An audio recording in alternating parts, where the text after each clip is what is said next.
보실 말씀은 예레미야 3장 19절에서 4장 4절까지 말씀입니다. 3장 19절부터 저 한 절씩 교독합니다.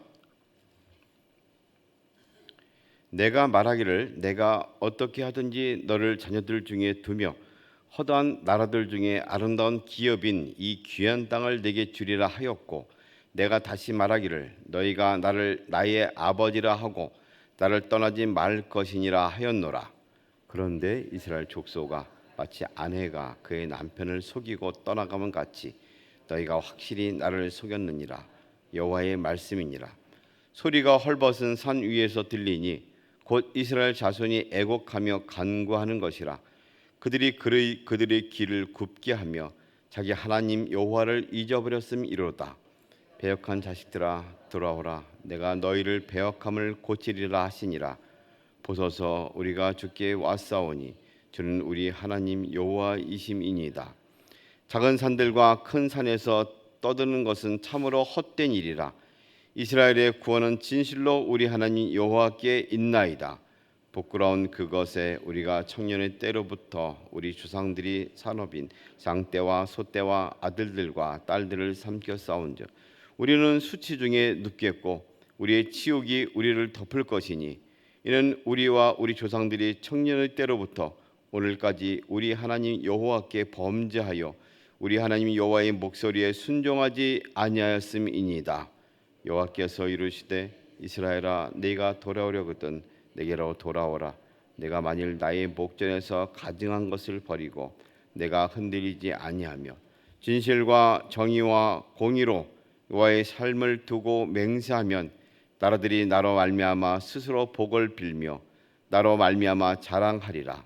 여호와께서 유다와 예루살렘 사람에게 이와 같이 이르노라. 너희 묵은 땅을 갈고 가시덤불에 파종하지. 다 같이 합니다.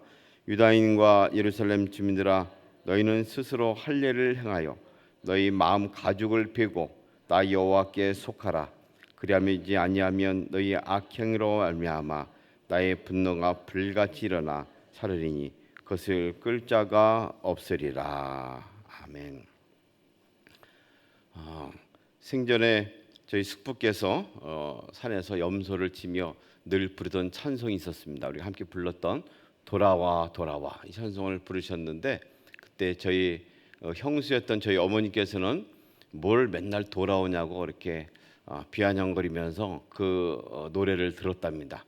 근데 이내 그 음성에 저희 어머니가 주님을 알게 되었고, 우리 모든 식구들이 복음을 받아들이고 온 친척 중에서도 많은 이들이 일어난 은혜로운 역사가 있었습니다. 주님께서 하나님께서 사람들에게 돌아오라고, 이스라엘 민족에 돌아오라고 말씀하고 있습니다. 단순히 한마디 노래로 하는 것이 아니고 이제는 하나님 자신의 경험을 토대로 해서 돌아오라고 설득력 있게 말을 하고 있습니다.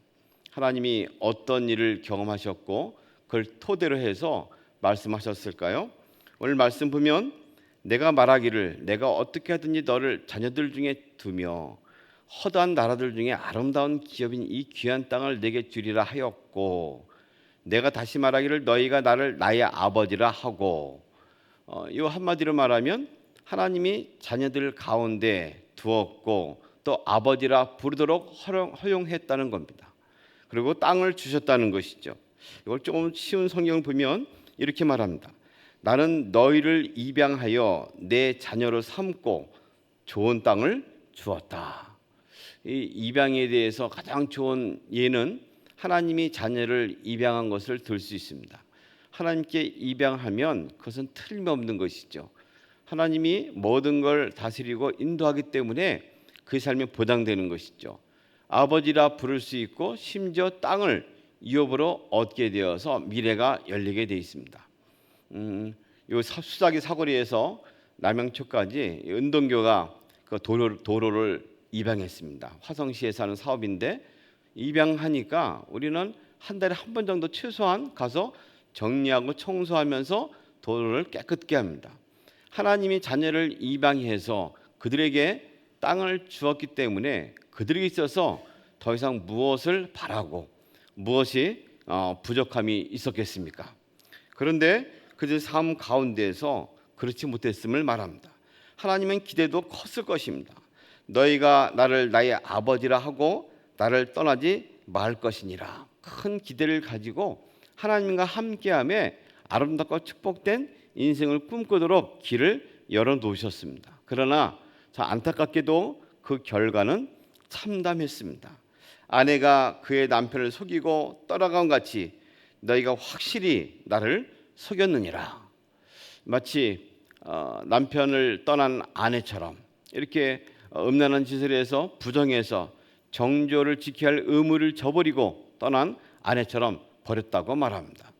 처음에 비유는 아버지와 아들과의 비유입니다. 이것은 어떤 잘못을 해도 이 호적을 팔 수가 없는 것이고 관계를 끊을 수가 없는 것이죠. 그런데 그들이 떠날 때는 마치 아내가 남편에 질려서 떠나는 것처럼 혹은 다른 마음을 품고 다른 행위를 한 것처럼 떠났다고 말하고 있습니다. 끊어서는 안 되는 관계를 끊어도 가한 관계로 그들이 나갔다고 말하는 것이죠.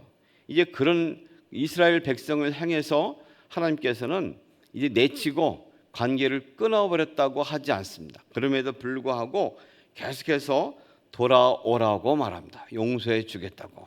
그럼에도 불구하고 우리 관계를 끊을 수 없기 때문에 오라고 말씀하시는 음성을 계속 들려주고 있습니다. 이 음성은 애절하게 찾는 부르짖는 음성입니다. 이것이 아버지의 마음일 것입니다. 하나님의 마음입니다. 우리가 오늘 들어야 할 많은 소리들 가운데 참된 소리, 참된 말씀을 들어야 되는데 그건 다름이 아니라 하나님께서 돌아오라 하는 그 음성을 듣는 길입니다. 음성을 듣는 곳에 살아남의 역사가 있습니다. 이런 하나님의 마음에 응답하여 돌아가야 할 텐데 정작 백성이 돌아가지는 않았습니다. 대신 예레미야가 백성을 대신해서 진실한 회개를 합니다. 회개 기도를 합니다.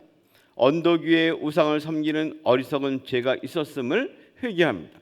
산 위에서 온갖 떠들어댄 종교적 의식 행위가 헛된 것이었음을 부끄러워하고 있습니다. 구원은 오직 하나님이 여호와께만 있다는 것을 그는 선포합니다. 우리 시대에 회개를 외치는 사람이 많이 있습니다. 그러나 회개를 외치는 것과 회개를 함께 하는 것은 다릅니다. 예수님께서는 회개를 외치고 또 남을 지적하고 그 정죄하는 것에 대해서 그다지 기뻐하지 않으셨죠. 한 여인이 현장에서 가늠하다 잡혔을 때에 말씀합니다. 너희 중에 누구든지 죄 없는 자가 돌로 그 여자를 쳐라. 공의로 할 수 있는 자가 누가 있겠는가 하고 주님이 물어보시는 거죠. 우리는 쉽게 내일에 대해서는 자기 변호하고 그것에서 변증하고 유지하려 하지만 남에 대해서는 너무 쉽게 정죄하고 돌을 들여 치려합니다. 어떤 일이 잘못됐을 때 너무 쉽게 회개하라고 외치고 말할 수 있습니다. 그러나 예레미야는 직접 그것이 자기 죄인 줄 알고 우리의 죄라고 인식합니다. 공범이라고 고백합니다. 부끄러운 것이 우리가 청년의 때로부터 우리 조상들의 산업인 양떼와 소떼와 아들들과 딸들을 삼켜 싸운즉 우리는 수치 중에 눕겠고 우리의 치욕이 우리를 덮을 것이니 이는 우리와 우리 조상들이 청년의 때로부터 오늘까지 우리 하나님 여호와께 범죄하여 우리 하나님 여호와의 목소리에 순종하지 아니하였음이니이다. 남 일이 아니라는 것이죠. 내가 한 것이고 우리가 함께 했다는 겁니다. 우리가 이 일의 공범이 되어서 우상을 숭배했고 마치 이 수치를 덮는 것처럼 요를 깔고 이불을 덮는 것처럼 부끄러운 가운데 있었다는 것을 말합니다. 그는 철저하게 함께 우리라는 단어를 써서 우리 죄악입니다. 우리 죄입니다. 우리 조상들이 청년 때부터 오늘까지 우리 하나님 여호와께 범죄해서 우리 하나님 여호와의 목소리에 순종하지 아니하였습니다 하면서 자신의 죄라는 것을 고백하고 있습니다. 우리는 많은 죄악된 현실 가운데 살아가면서 남 탓이고 남들이 잘못돼서 그런 것이고 이 모든 것은 정부의 문제고 다른 나라의 문제고 말을 합니다. 그걸 잘 따져보면 우리가 함께 공범을 행한 것이 얼마나 많은 것인가를 깨닫는 것이 회개의 첫걸음입니다. 남이 한 것이 문제가 아니고 내가 했다는 것이죠. 우리가 기도해야 할, 회개해야 할 많은 부분이 있는데 나라를 위해서 우리는 좀 더 경각심을 가지고 기도를 해야 할 것입니다. 남과 북이 타에 의해서 다른 나라에서 갈라진 것은 어쩔 수 없다 치더라도 지금 계속해서 북쪽에서는 1인 독재로 인해서 수많은 사람들이 고통과 또 기근과 또 굶주린 가운데 하루하루 사는 것이 힘겹게 살고 있습니다. 그러나 우리는 먹는 것이 남아돌아서 먹방이 어떤 유행처럼 되어 있고 1인이 5천 명분을 먹어 치우는 그런 시대에 살고 있지 않습니까? 아이들이 음식 남기는 것을 전혀 죄스러워하지 않고 배부르면 남길 수 있다는 그런 불균형의 시대에 살고 있습니다. 우리의 교만이 하늘을 찌르타는 것이고 모든 탐욕이 그저 잘 먹고 잘 사는 것이 인생의 목적인 장 사는 것이 나만의 물질 만능주의 사상입니다. 북에는 일인 우상화로 인해서 모든 것이 망가졌고 하나님을 저버리게 되었고 하나님을 알지 못하는 안타까운 현실 가운데 있습니다. 남의 일이 아닙니다. 이레미야가 이것을 품고 우리의 일이라고 고백하고 회개한 것처럼 일은 남의 일이 아닙니다. 다음 세대는 점점점 없어져 사라져가고 교회도 비어져가고 있습니다. 이럴 때 우리가 함께 어떻게 살릴 것인가에 대해서 고민하고 기도하고 동참해야 합니다. 주님 나라가 이 땅에 좀 더 왕성하게 일어나기 위해서 우리는 무엇을 할 것인지 경각심을 가지고 기도를 해야 합니다. 주일학교가 회복되고 기독교 학교 운동이 더 힘을 얻을 수 있도록 동참해야 할 것입니다. 예레미야는 지금 남의 죄뿐 아니라 우리 민족의 죄를 자기의 죄를 인식하고 그 일을 감당합니다. 이때 하나님께서는 그들을 하여금 다시금 말씀합니다. 돌아와라. 돌아오려거든 확실한 회개를 가지고 돌아오라고 말합니다. 겉모습이 아니고 내면의 진정한 영혼의 진정한 돌이킴을 통해서 돌아오라고 말합니다. 제일 중요한 것은 우상을 떠나라고 말합니다. 나의 목전에서 가증한 것을 버리고 내가 흔들리지 아니하며 진실과 정의와 공의로 여호와의 삶을 두고 맹세하라고 말합니다. 진실함과 정직함과 정의로움이 우리 삶 가운데 회개와 더불어 회복되기를 위해서 기도해야 됩니다. 회개하는 것은 우리 삶이 돌이키는 것인데 정직함이, 성실함이, 공의가 우리 가운데 회복되는 길입니다. 사실 그리스도인으로 살아가는 모든 것은 그리스도인 믿음뿐만 아니라 이 믿음이 우리 삶의 모든 부분에 골고루 뿌리까지 깊게 스며드는 것이죠. 다른 것이 아닙니다. 정직한 겁니다. 그리스도인들이 정직해지는 겁니다. 성실한 겁니다. 맡겨진 부분에 있어서 성실하게 행하는 겁니다. 공의가 실행되는가에 대해서 민감하게 반응하는 일입니다. 이럴 때 하나님은 회개한 사람들의 모습을 통해서 주님 나라를 일으킬 것이고 우리가 돌아올 때 진실로 인정할 것입니다. 너희 묵은 땅을 갈고 가시덤불에 파종하지 말아라. 이미 주님은 우리를 자녀로 부르셨고 또 거기에 땅을 기업으로 주셨습니다. 이스라엘 민족을 통해서 하나님의 모범을 보이셨죠. 이 땅을 잘 가꾸는 일이 책임입니다. 좋은 땅을 가꿔야 됩니다. 이제는 이것을 깊이 기경해야 됩니다. 예수님은 다시 좋은 땅이 무엇인가를 씨 뿌리는 비유를 통해서 말씀하셨죠. 좋은 땅에 있다는 것이 무엇입니까? 착하고 좋은 마음으로 말씀을 듣고 지키어 인내로 결실하는 겁니다. 착하고 좋은 마음으로 말씀을 듣고 지켜서 인내함으로 결실하는 겁니다. 가시덤불에 있다는 것은 그 뿌리가 있어가지고 잠깐 싹을 내고 올리는 것입니다. 그러나 믿음이 있지만 믿음의 뿌리가 있는 듯하지만 이내 이것이 올라섰을 때 가시덤불에 갇히는 것이죠. 재리, 탐욕, 물질에 대한 유혹, 또 세상의 핍박 이것을 통해서 자라나지 못하는 이중적인 삶을 말하고 있습니다. 주님께서 주신 유산으로 주신 유업으로 주신 땅을 잘 가꾸는 책임이 오늘 우리 가운데 있습니다. 더 심하게 주님 말씀하십니다.